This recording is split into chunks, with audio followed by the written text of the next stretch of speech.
Jacob Fatu betrays Solo Sikoa, the best and worst of WWE SmackDown. A WWE Legend is in talks for the Royal Rumble. Why did WWE cancel Becky Lynch and Penta L0? Miedo plans for Raw on Netflix debut. The true leader of Wyatt Sicks returns. Goldberg's final WWE match. The New Day finds an unlikely supporter. Rikishi sends out a heartbreaking message. The Rock, terrible news. Let's dive right in.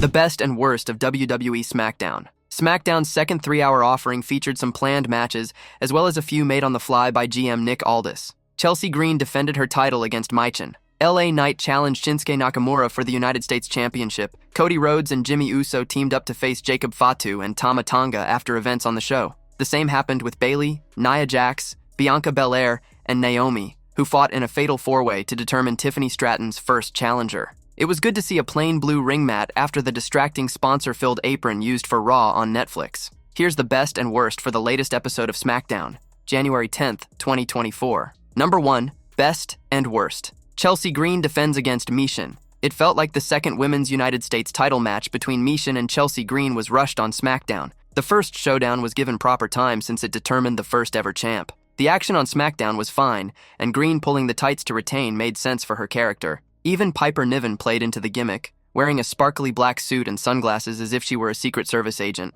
One big misstep was that Michin didn't even get a proper entrance. She simply appeared in the ring off the commercial break. If someone is in a title match, they deserve to have their ring entrance televised instead of recaps. Number 2. Best. LA Knight's quest to regain the US Championship. LA Knight finally got his rematch with Shinsuke Nakamura for the United States title. He and Nakamura have great chemistry and dichotomy of personas. One is loud, defiant, and unapologetic.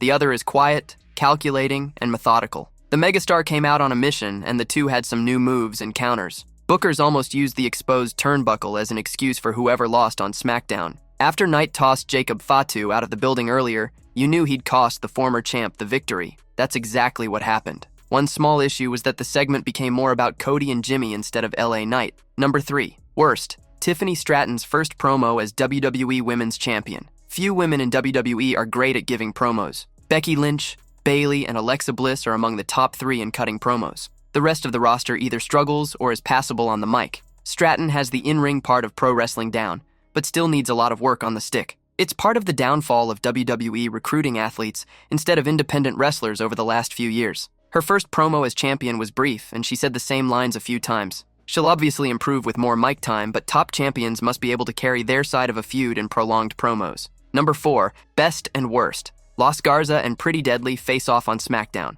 Los Garza usually delivers solid performances in the ring. They started their match with Pretty Deadly the same way as Berto's opening sequence reminded fans that they can be exciting. The main problem with the showdown was the heel versus heel dynamic. Both teams are heels, so who are the fans supposed to root for? Santos Escobar and Elektra Lopez still interfered, helping Berto and Angel pick up the win. Fans knew the teams had issues stemming from the attack on the Street Profits. It would have been easier to pick a side if one of the teams had more of a defined face turn. The Motor City Machine Guns and A-Town Down Under also had a great outing tonight. The SmackDown Tag Division is in good hands in 2025.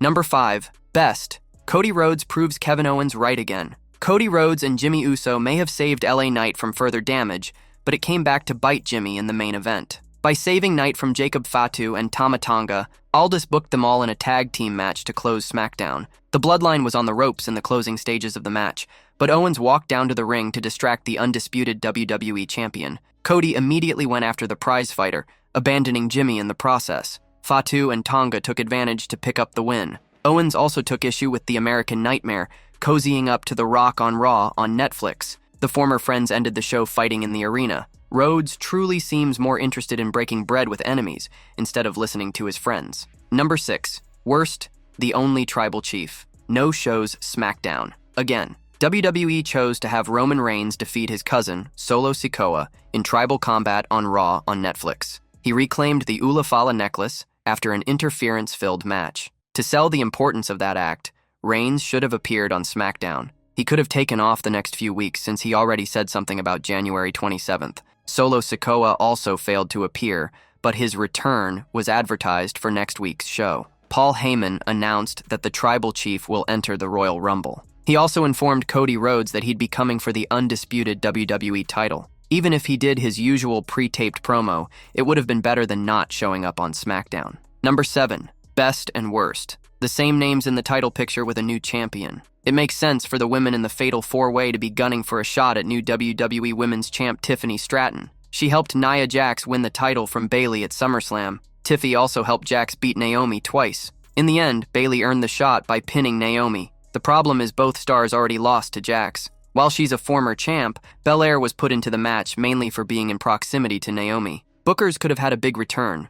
Or someone from Raw, Liv Morgan, Zoe Stark, could have moved over to give the division a spark. Where's Blair Davenport in all of this fighting? Raw on Netflix didn't have any returns or debuts. Another issue is that Naomi and the EST still don't seem too concerned about finding Jade Cargill's attacker. Could it be because one or both are responsible? A WWE Legend is in talks for the Royal Rumble. The annual WWE Royal Rumble Premium Live event generates significant buzz by default, owing to the potential returns and debuts in the titular contests. This year's edition will air live from Lucas Oil Stadium in Indianapolis, Indiana, on February 1st, 2025. WWE Hall of Famer Ric Flair has reportedly been in discussion for this year's extravaganza. He is likely to make an appearance in a non-wrestling capacity, as he has confirmed that he will not step into the ring for a match again. As per PW Insider, WWE is hoping the Nature Boy will be part of the Royal Rumble this year. Aside from the 75-year-old legend, the upcoming show is also notable for featuring John Cena's final in-ring performance at the 30-man annual event, as he has announced that December will mark the end of his in-ring career and his farewell tour. Ric Flair and John Cena are currently tied at 16 world title wins in the wrestling industry. Cena has an opportunity to break this record before retiring, but has admitted it is near impossible at this stage in his career. Nevertheless, his participation in the Royal Rumble 2025 is to give it a shot anyway. John Cena's return on the Netflix premiere of WWE Raw was all about him acknowledging the twilight of his career. Cena is self-aware that another title win is less likely, so he tried lowering the expectations of the fans. Wrestling veteran Tommy Dreamer reviewed the 47-year-old's promo this past Monday, noting that it may not have gotten the desired outcome. Unless, of course, Triple H and his band of creatives have plans to give Cena one last reign as with a WWE World title. John Cena took you on. He even said, "Never say never. I'm gonna need a miracle because here's why. I haven't won a match in how long? The only way I could do it if I went and won the Royal Rumble." Listen to how those people reacted. He was doing it with the intention of, there is no way I would even do it. The people are willing to see it happen. He took you on this emotional ride where you're like, yeah, John, you can do it, said Tommy Dreamer. Why did WWE cancel Becky Lynch and Penta El Zero Miedo plans for Raw on Netflix debut? Raw on Netflix was nothing short of spectacular, but there were some notable absentees. Becky Lynch and Penta El Zero Miedo were rumored to make an appearance, but nothing came of it. This raises the question, if true, why did WWE cancel their appearances in what was perhaps the biggest Raw of the year? The answer to the question may be that WWE just did not want to increase the length of the show. Including the return of Becky Lynch and the debut of Penta El Zero Miedo would have taken up quite a bit of time. So, in the interest of keeping viewers engaged, there is a possibility that the Stamford-based promotion canceled their appearances. WWE has been teasing Penta El Zero Miedo's debut on Raw for quite some time now, and Becky Lynch was reportedly penciled in for a return on the show, but the idea was scrapped. However, as was revealed in a report from the Wrestling Observer newsletter, there were a lot of changes leading up to the show. In particular, the length of the show kept fluctuating. As far as the show went,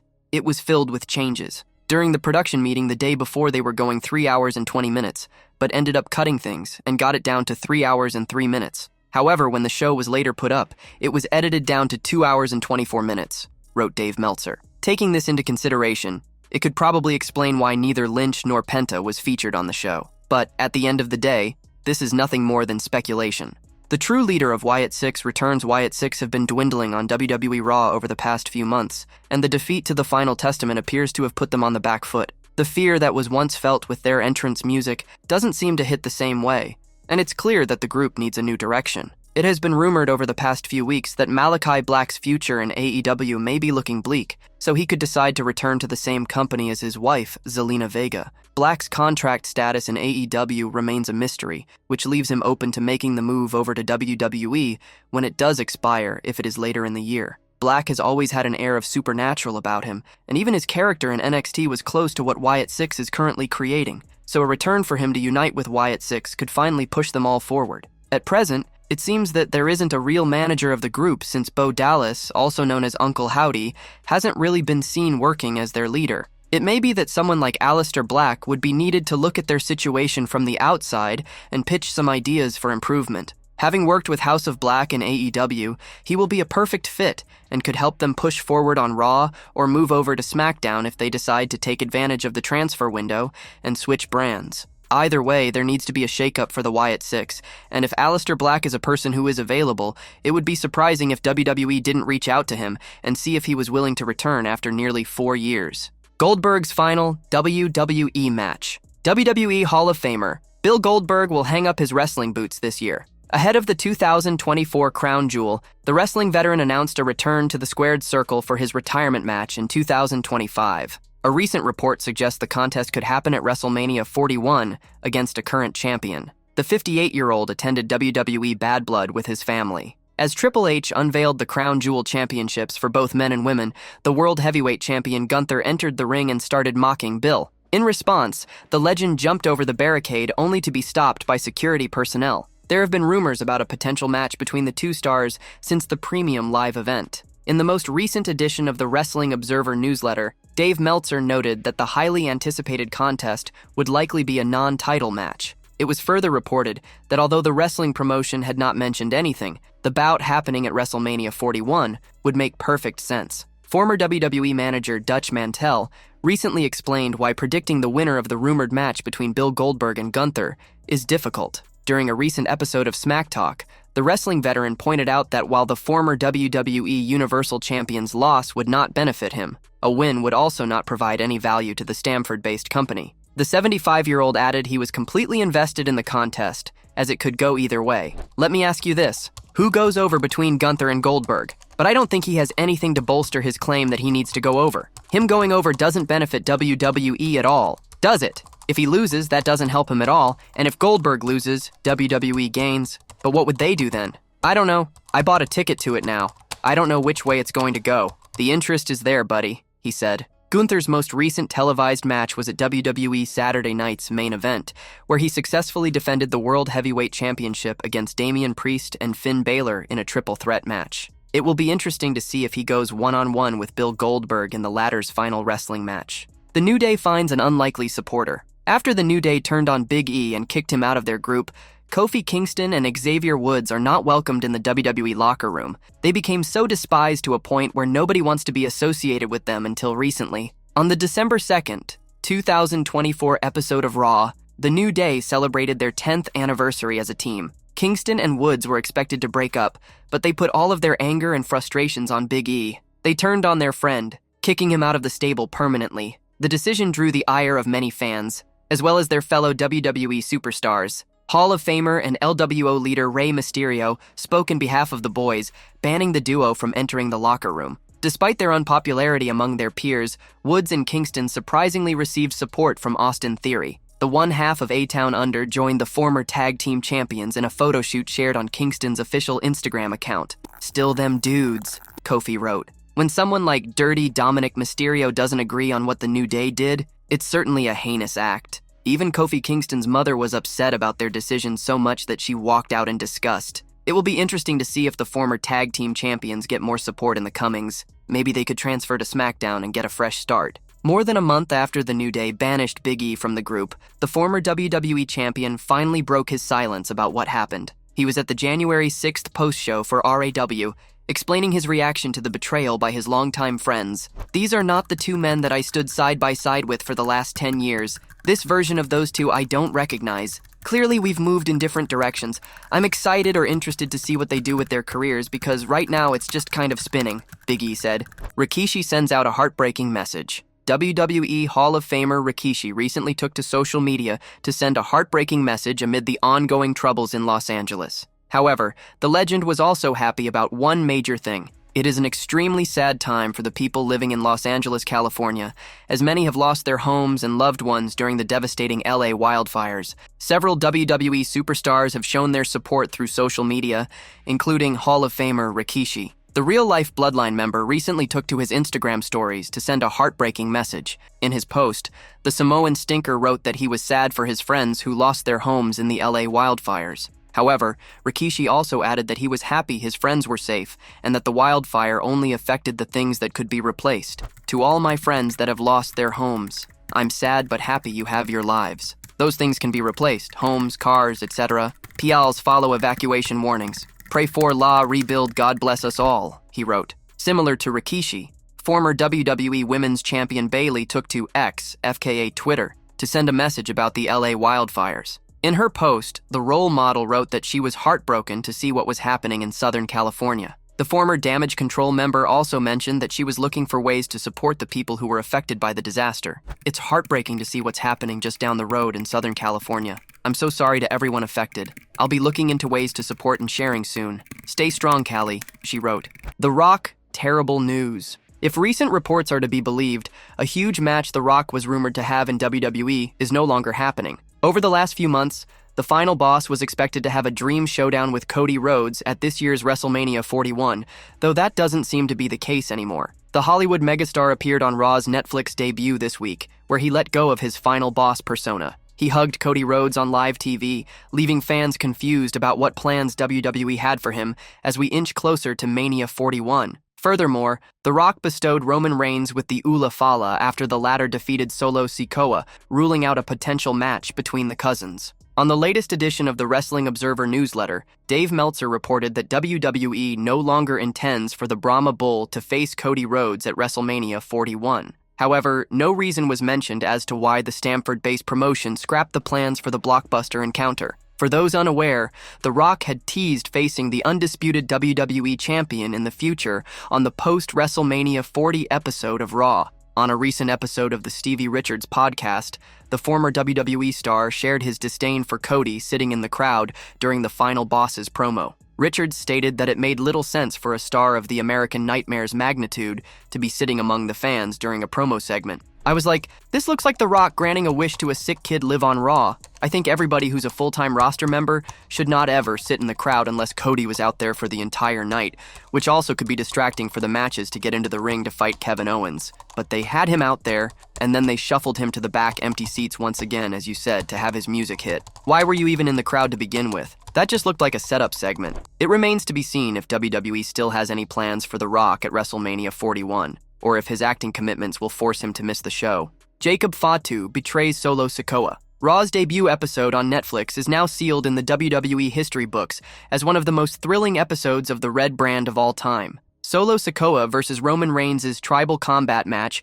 was the opening bout of the night. Many believe the saga may have concluded, but with a recent hint on the blue brand, Triple H may have subtly hinted that Jacob Fatu could continue the saga and betray Sikoa. The high-stakes match delivered well, as fans expected from Reigns and Sikoa. Toward the end of the bout, members of both bloodlines intervened to create more chaos. However, overcoming all the odds, Roman Reigns captured the historic win over Solo and regained his Ula Fala. The latest episode of WWE SmackDown saw a blockbuster tag team match between Jimmy Uso and Cody Rhodes versus Jacob Fatu and Tama Tonga in the main event. The Samoan werewolf nailed an important victory after he pinned Jimmy Uso. The eagle-eyed fans caught a subtle hint dropped by Triple H that could be seen as confirmation that Fatu will betray Sikoa. Solo Sikoa was absent from this week's WWE SmackDown. Jacob Fatu cut an intense promo before making his entrance ahead of their tag match, where he surprisingly didn't say his popular "I love you Solo" catchphrase.